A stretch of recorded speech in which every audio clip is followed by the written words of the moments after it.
Donc je viens de passer une journée à Lugos qui était particulièrement riche en découvertes, c'était très intéressant. Bon, moi je suis venu juste pour me présenter comme suppléant, donc je voudrais vous dire les motivations de mon engagement.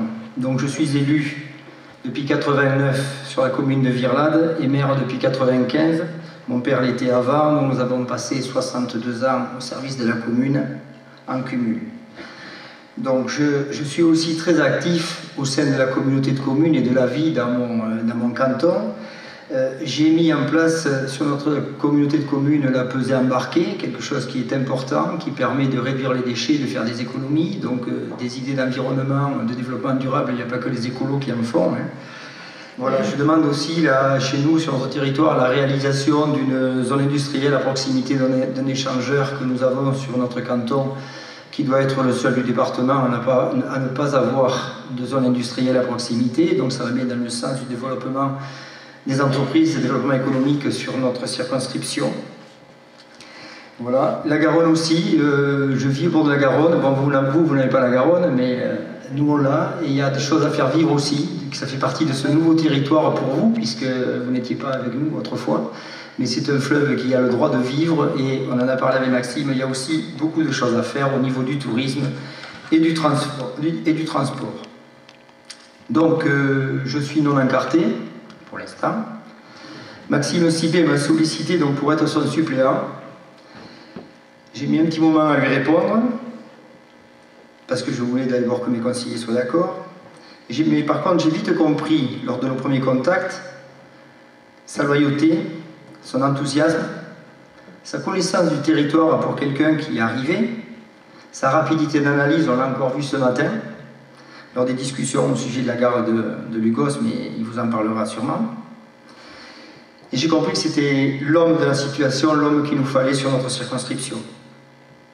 Ses valeurs humaines et son bon sens ont fini de me convaincre et j'ai fini par lui dire oui.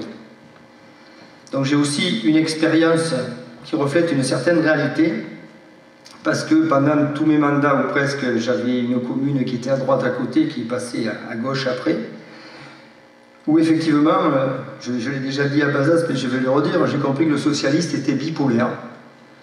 Quand ils sont dans l'opposition, ils sont consensuels, il est républicain, il est démocrate, il est donneur de leçons, il est prêt à vous aider à même prendre des décisions. Quand il est élu majoritaire, c'est le cas avec Podensac, la commune voisine, je la nomme, où on a un syndicat des eaux, je suis resté 7 ans sans avoir une tranche assainissement. On avait un mandat de 7 ans, on n'a pas eu de chance, on n'a pas eu. Donc ils nous ont bien expliqué qu'en fait, que tout ce qui était prioritaire n'était pas sur notre commune, mais sur la leur. Et donc pendant 7 ans, nous n'avons rien eu. Voilà.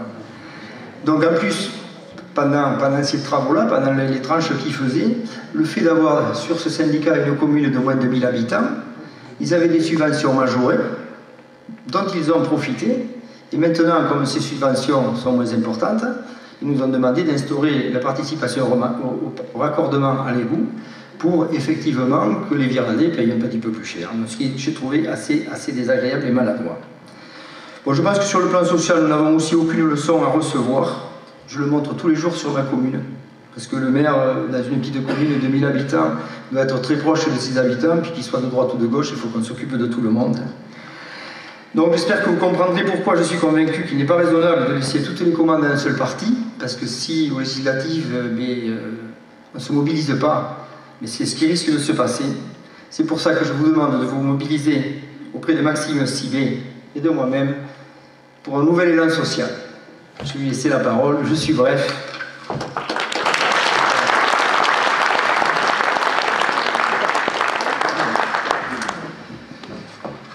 Chers amis, ça va le micro, c'est pas trop fort.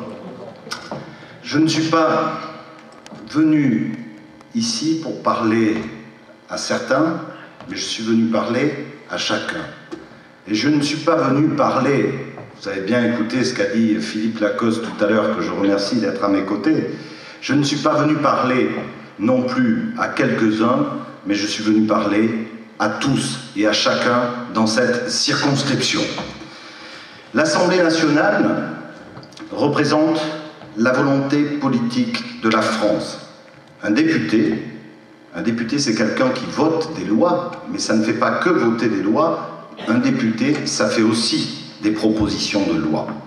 Et les lois, ça engage la France, ça engage son présent en étant instruit par le passé, et ça engage également son avenir. La France, parce qu'elle a une géographie et parce qu'elle a une histoire, est une nation. La France, c'est pour moi une famille où finalement ce qui nous unit est toujours plus fort que ce qui nous divise. Être français, c'est être avant tout le garant de la Déclaration des droits de l'homme. C'est être le garant d'un message de liberté et c'est être le garant d'un message de fraternité. La France est une grande démocratie. Elle est reconnue dans le monde entier et elle est souvent enviée pour son caractère démocratique. Sa construction vise à garantir la dignité et la sécurité de tous aujourd'hui dans une Europe protectrice et dans un système économique qui va permettre de mettre en relief nos fleurons et qui vont favoriser celles et ceux qui travaillent, qui entreprennent et qui assurent sa richesse et son rayonnement. Nous ne pouvons pas, chers amis, par respect pour les générations futures, celles qui vont nous succéder, nous ne pouvons pas, je vous le dis, nous exonérer du remboursement de la dette et de la réduction des dépenses publiques. Notre responsabilité individuelle est de participer pour le bien commun au redressement de la France. C'est une exigence morale. C'est une exigence morale parce que se désendetter, cela veut dire, si vous connaissez le vieil adage, qui paie ses dettes s'enrichit, ça veut dire que nous serons en capacité de créer, en dehors de toute compétitivité même, de la confiance pour pouvoir créer de la richesse. Chacune des filles et chacun des fils de France doit pouvoir élever ses enfants dans la dignité, mais également dans la sécurité. Le citoyen français se reconnaît par l'attachement qu'il porte au respect des lois, des droits et des devoirs qui s'appliquent à tous, et pour moi, il n'existe pas de dérogation à ce principe, qui est un principe moderne, c'est un principe universel, et c'est un principe qui a été acquis au cours des siècles. Il est le vecteur de la cohésion d'un peuple, et sans lequel la justice sociale et la tradition qui nous a été transmise par nos aïeux, ciment d'un lien intergénérationnel, seraient vaines. Solidement ancrée sur les fondations de notre nation, la République française a vocation à grandir, à innover, à relever les défis qui nous attendent. Nous ne vivons pas dans un monde fermé, mais nous vivons dans un monde ouvert. Nous vivons dans un monde où la vie, quelle qu'elle soit, doit toujours être protégée, et elle doit être protégée jusqu'à son dernier souffle. Nous vivons dans un monde où les enfants sont notre avenir, l'assurance de la continuité de nos valeurs. La France a une âme, et son âme est visible dans cette circonscription. Elle est visible en chacune de ses villes, elle est visible en chacun de ses villages. Elle se reconnaît au frontispice de nos mairies, elle se reconnaît au pied de chacun de nos mémorials, elle se reconnaît au clocher de nos églises et elle se reconnaît aussi à toutes nos maisons associatives. La France se reconnaît. La France se reconnaît dans le rassemblement, elle se reconnaît dans sa volonté de vivre ensemble, sans préjugés. Elle se reconnaît dans sa capacité d'ouvrir des horizons nouveaux. Cette France-là, tout comme vous, je la porte au fond de moi, au plus profond de moi. C'est cette France-là qu'à l'Assemblée nationale, si vous m'accordez vos suffrages, c'est cette France-là que je porterai et je la mettrai en œuvre pour le bien de notre nation et pour le bien de notre territoire.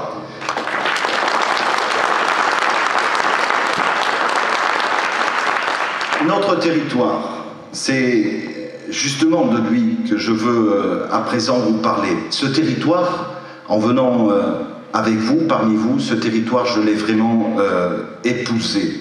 Et en épousant ce territoire, eh bien, il m'a livré tous ses secrets. Le programme que je vais dérouler devant vous, il émane et il est issu de convictions profondes, de valeurs profondes qui sont importantes pour vous comme pour moi. La valeur travail, la valeur de l'éducation, la valeur de la famille, la valeur de notre patrie aussi. Tout cela, toutes ces valeurs et tout ce que vous m'avez appris, tout ce que vous m'avez apporté durant plusieurs mois de campagne, tout ce que j'ai pu apprendre de vous, eh bien tout cela a solidifié les propositions et la vision du territoire que je pouvais avoir. Nous avons sur ce territoire une chance extraordinaire. Nous avons l'espace. L'espace, c'est une force. Mais c'est une force à une seule et unique condition, à condition que tous ensemble, nous soyons capables de prendre notre destin en main. Parce que si nous ne sommes pas capables de prendre notre destin en main, alors nous devrons le subir. Je vous rappelle que ce territoire fait plus de 100 km. Je vous rappelle que c'est une nouvelle circonscription qui comprend le canton du Val-de-Lay qui appartenait au bassin, et je sais que pour certains d'entre vous, vous vous sentez un petit peu désemparés, voire pour certains un petit peu meurtris. Mais j'ai eu cette réflexion-là lorsque j'ai été accueilli par la municipalité de Lugos, comme tous les autres candidats, avec monsieur le maire, j'ai eu cette question-là, je leur ai dit, mais écoutez-moi 2 minutes, si jamais je vous donnais un crayon maintenant, je vous montrais une carte de la Gironde, vous faites abstraction de ce qui s'est passé. Vous faites abstraction du précédent découpage. Où est-ce que vous mettez Lugos? Où est-ce que vous mettez le Val-de-Lay? Est-ce que vous le mettez dans le bassin? Ou est-ce que vous le raccordez davantage aux Landes? Et cette réflexion, eh bien, pour certains m'ont dit, mais c'est peut-être effectivement vrai. Alors moi, je veux vous dire une chose, c'est que sur le bassin, certes, vous êtes raccroché administrativement, mais pour moi, le Val-de-Lay, vous avez politiquement votre place dans le projet que nous allons construire tous ensemble. Vous avez votre place avec le canton de la Brède, vous avez votre place avec le canton de Saint-Symphorien, de Villandreau, avec le canton de Capsieux, avec le canton de Grignols, de Bazas, de Langon et de Pozinsac. Vous avez votre place et politiquement, vous serez reconnu parce que vous n'avez pas vocation à devenir le repoussoir éventuellement du bassin ou la zone oubliée du bassin, d'un point de vue administratif. Et donc, d'un point de vue politique, moi, je veux vous dire que je serai à vos côtés parce que vous avez d'énormes valeurs et que la vision que j'ai du territoire, elle s'appuie aussi sur ce que j'ai vu, sur ce que j'ai appris dans le Val-de-Lay.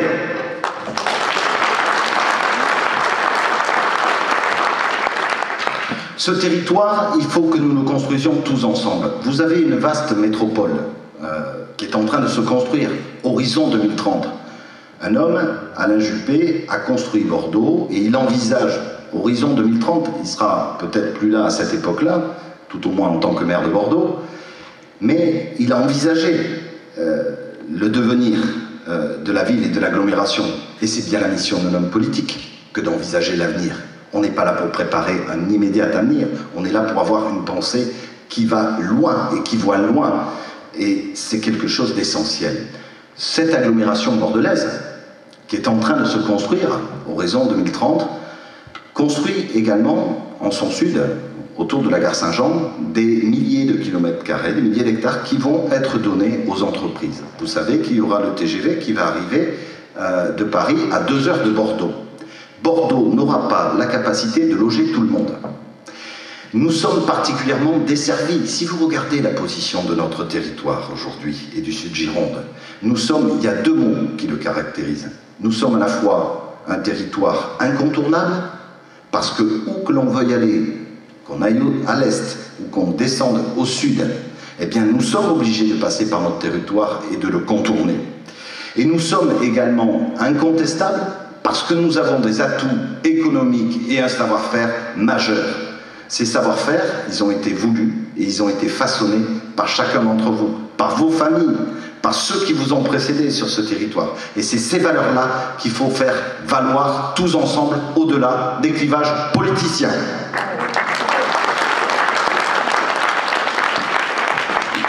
Parce que si nous ne le faisons pas, il ne faut pas rêver, nous serons condamnés à subir notre destin.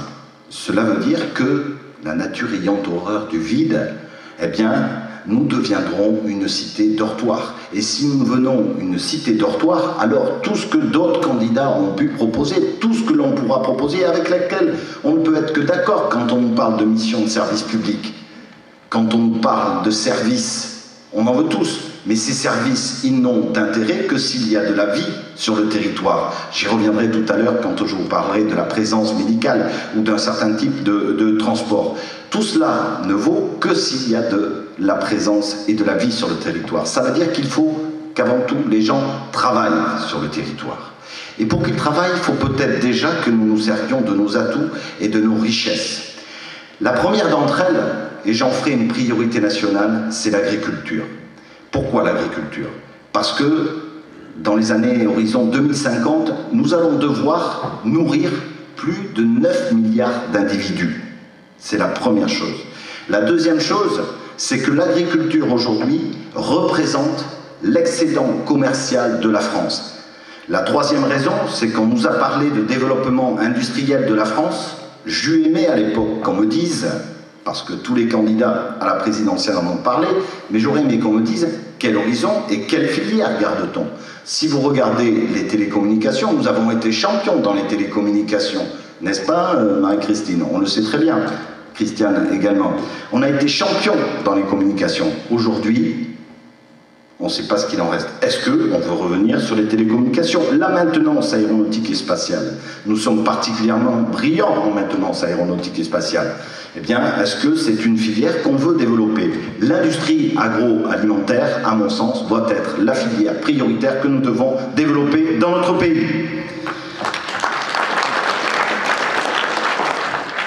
Et puis, une autre notion qui est particulièrement importante pour l'agriculture, parce que j'ai rencontré beaucoup d'agriculteurs et encore cet après-midi, j'ai vu leur savoir-faire, notamment dans une usine de carottes, dans une usine, une exploitation agricole qui fait du maïs, qui fait également de la pomme de terre, du blé bio. J'ai vu le travail et la valeur des gens, et il n'y a pas de raison, à mon sens, que celui qui nourrisse l'ensemble de la planète, celui qui nourrit les autres, ne puisse pas, aujourd'hui, vivre et lui-même se nourrir de son travail. C'est pour cela que l'agriculture doit être une priorité nationale. La première des priorités est d'être compétitif, c'est-à-dire de pouvoir vendre. On nous parle beaucoup de production, il faut produire français. Très bien, je suis d'accord, il faut produire français, mais il faut faire mieux, il faut vendre français. Et pour vendre français, parce que justement nous ne vivons pas dans un vase clos.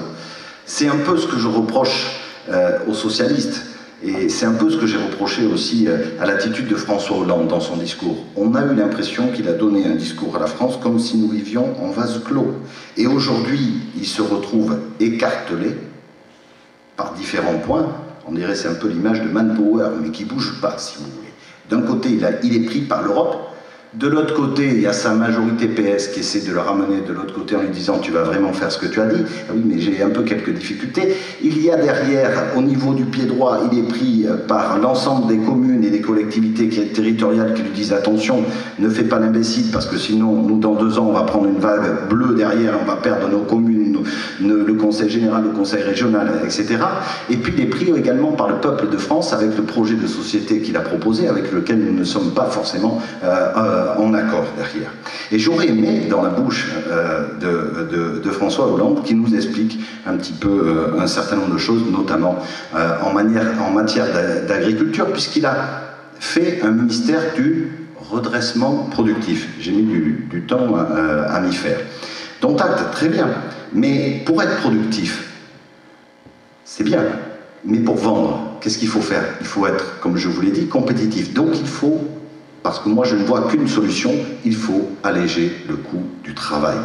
Il faut baisser les charges qui pèsent sur les salaires pour que nous puissions produire et être compétitifs avec l'ensemble des autres pays.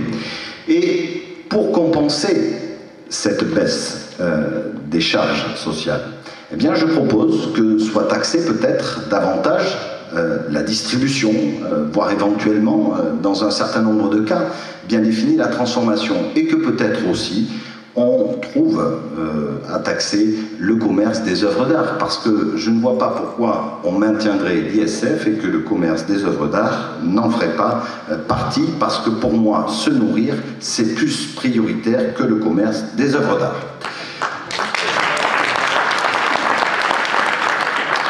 Il faudra que nous soyons en capacité également d'interdire la vente à perte, parce qu'il n'y a pas de raison qu'on fasse produire des gens et qu'ils ne puissent pas vivre de tout cela. Et moi, je souhaite proposer des lois qui interdisent la vente à perte. Ça ne peut se faire qu'en étant sur un axe européen, et notamment avec la PAC. Et là encore, le gouvernement précédent s'est battu pour qu'il y ait une renégociation de la PAC. La PAC, il y a beaucoup de pays européens sur les 27 qui n'en veulent pas de la PAC.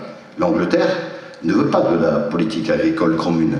Et ce qui a été négocié l'année dernière, notamment sur le pacte budgétaire, la PAC fait partie de l'ensemble du package à sauver. Si nous remettons en cause le pacte budgétaire demain, la PAC sera aussi remise en cause. Et c'est nos agriculteurs français qui en pâtiront.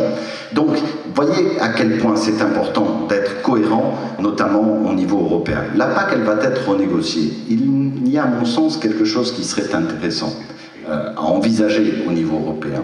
Il faudrait envisager pour les prix de nos produits agricoles des bornes basses et des bornes hautes, dans lesquelles les prix puissent effectivement varier. Pourquoi je dis ça? Parce que en dessous des bornes basses, eh bien, il y a des difficultés pour continuer à produire, pour continuer à vendre et pour continuer à vivre. Et il serait peut-être important à ce moment-là que s'exerce un fonds de solidarité qui joue son rôle lorsqu'il y a des problèmes climatiques, lorsqu'il y a des problèmes de production autres.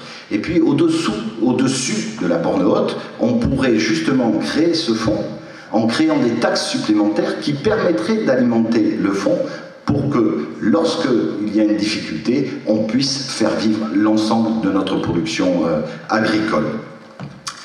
L'agriculture est donc une priorité, mais l'agriculture a aussi une petite partie qui est également pour moi très importante, c'est la viticulture. Et elle fait partie de notre territoire. Je sais bien que dans le Val de l'Aire, il n'y a pas de vigne, mais la vigne est quand même quelque chose d'important et nos viticulteurs sur l'ensemble de la circonscription aujourd'hui sont des gens qui souffrent parce qu'ils ont des stocks et ils ont du mal à vendre leurs vins.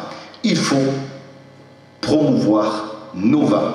Pour promouvoir nos vins, je vous le dis, il faut que nous soyons capables de revoir la loi Evin et d'aménager la loi Evin. Il n'y a pas de raison que tous les autres pays européens qui produisent du vin, ou au niveau même mondial qui en produisent, puissent vendre leur vin en faisant de la publicité de leurs produits, et que nous, pour qui le vin est un produit de notre alimentation, nous ne puissions pas le faire. Ça s'appelle se tirer une balle dans le pied. Voilà. Donc, c'est quelque chose d'important. Alors, beaucoup d'associations nous opposeront, et je les ai rencontrés, me disent « Oui, mais vous comprenez, si on fait la promotion du vin, la publicité du vin, tout ça, l'alcoolisme, etc. » L'alcoolisme, c'est une maladie. Ce n'est pas le vin qui est la cause de l'alcoolisme. L'alcoolisme, c'est autre chose. Vous pouvez me croire, je suis médecin, je le sais, c'est une conduite addictive, comme il existe d'autres conduites addictives qui nécessitent une prise en charge particulière et qui doit viser à soulager cette maladie et la souffrance que peuvent rencontrer les gens qui sont atteints de cette maladie qui est l'alcoolisme. On a longtemps, dans les années 70, considéré le cancer comme une maladie honteuse. Dans les années 70, les gens ne disaient pas qu'ils avaient un cancer. Il a fallu attendre Jacques Chirac et le grand plan cancer pour que l'opinion publique ait une autre vision des gens qui pouvaient avoir un cancer. Eh bien, vis-à-vis des conduites addictives, quelles qu'elles soient, je vous le dis, nous devons avoir un autre regard. C'est la raison pour laquelle je pense que la priorité aujourd'hui, c'est effectivement que nos viticulteurs puissent vendre leur vin. Je voudrais vous parler, il faudra que nous développions le no-tourisme, et je pourrais être très long, parce que quand j'ai été à Bordeaux, j'ai demandé au niveau no-touristique quelles étaient les principales destinations. Principale destination, Saint-Émilion, 84%. Ensuite, 15%, la route des châteaux, et nous, qui avons le plus beau territoire, les Pessac-Léognan, les Graves, les Sauternais, 0,5%. Alors moi, j'ai posé la question à la filière viticole, aux ensembles des acteurs de la viticulture aujourd'hui, et je leur ai dit, Il faut trouver des solutions, il faut que vous puissiez travailler globalement ensemble en essayant de définir un projet que moi je pourrais aider avec l'ensemble des élus locaux pour que notre région se désenclave et que le no-tourisme vive sur notre région. Il faut que nous soyons capables de faire en sorte que le lambda qui atterrisse à Mérignac ou qui arrive à la gare Saint-Jean puisse aller jusqu'à Sauternes en étant passé par les Pessac-Léognan et les Graves. Et j'ai une idée à proposer tout bête, mais on doit redéfinir l'axe de la route nationale 113. Elle s'appelle maintenant, je ne sais pas, la D1013, je crois que ça n'existe plus. Voilà. Cette nationale 113, elle aurait vocation à devenir une éventuelle route des châteaux. Elle aurait vocation à devenir autre chose qu'un lieu de passage des convois exceptionnels. Parce que quand on a construit l'autoroute entre Bordeaux et Langon, eh bien on a abandonné la nationale 113. On ne s'est pas posé la question de ce qu'elle devait devenir et de l'axe de développement qu'elle pouvait représenter. Les commerces peuvent avoir toute leur place. Dominique Faubé, qui est un maire de bon sens, de proximité et compétent avec qui je travaille, et je suis heureux que tu aies accepté de partir avec moi, et je te le redis ici, parce que nous sommes en train de tisser en plus un grand lien d'amitié. Ben Dominique, il a commencé à Virlade, sur sa commune, à essayer d'envisager un développement des commerces et un aménagement de cette nationale 113. La mairie de Barsac, je crois, a fait de même. Il faut que nous réfléchissions tout au long de cet axe pour lui trouver quelque chose de vivant et qui puisse permettre un développement économique, parce que c'est aussi comme ça que les gens viennent sur le territoire et c'est parce que c'est aussi comme ça qu'ils vivront sur le territoire. Vous voyez qu'il y a plein de projets, tant en agriculture qu'en viticulture, mais il y a aussi la sylviculture, et le bois, c'est quelque chose qui vous parle ici, je le crois. Il y a plus de 8000 emplois dans notre territoire qui vivent, 8000 emplois qui vivent de la forêt. La forêt, c'est un véritable champ économique et son investissement doit être rentable. Vous savez qu'on est en France, malheureusement, la deuxième, je crois, ou la troisième forêt d'Europe, et que notre balance commerciale est négative à ce niveau-là. C'est-à-dire que nous n'arrivons pas aujourd'hui à produire et à vendre suffisamment notre bois, alors que nous avons la première, la deuxième ou la troisième forêt d'Europe. Il est essentiel d'encourager la plantation. Pour cela, ça veut dire qu'il faut bien comprendre qu'ici, sur notre territoire, nous avons une forêt de production. Un pin, ça se plante, et ça se plante pour être coupé, et ça se plante pour produire. Produire quoi? On fait essentiellement 60% de notre activité, c'est de la palette. Mais nous faisons aussi du bois énergie, nous faisons aussi du bois de construction. Alors j'ai visité l'ensemble des scieries sur le territoire. Il y en a jusqu'à Lavazan, hein. Il y en a beaucoup sur notre territoire dans le Val de l'Aire, il y en a également sur le territoire de Saint-Symphorien, il y en a sur Villandreau, il y en a à Captieux, il y en a aussi à Grignols des scieries. Et quand j'ai été les voir, j'ai pas l'impression aujourd'hui qu'il y ait une véritable cohésion dans la filière. Et je pense que ces gens-là devraient effectivement se parler peut-être davantage. Parce qu'il y a les sylviculteurs, il y a les forestiers, il y a les scieurs, tous ceux qui font l'activité du bois. Et je crois qu'on mériterait avoir une meilleure cohésion. Et si je suis élu député, je favoriserai la filière bois. Je l'encouragerai en faisant en sorte qu'on puisse planter des arbres, puisqu'un arbre, ça produit. Je l'encouragerai aussi dans l'investissement et dans la recherche. Savez-vous, par exemple, que nous sommes en train de créer la VF3 du bois?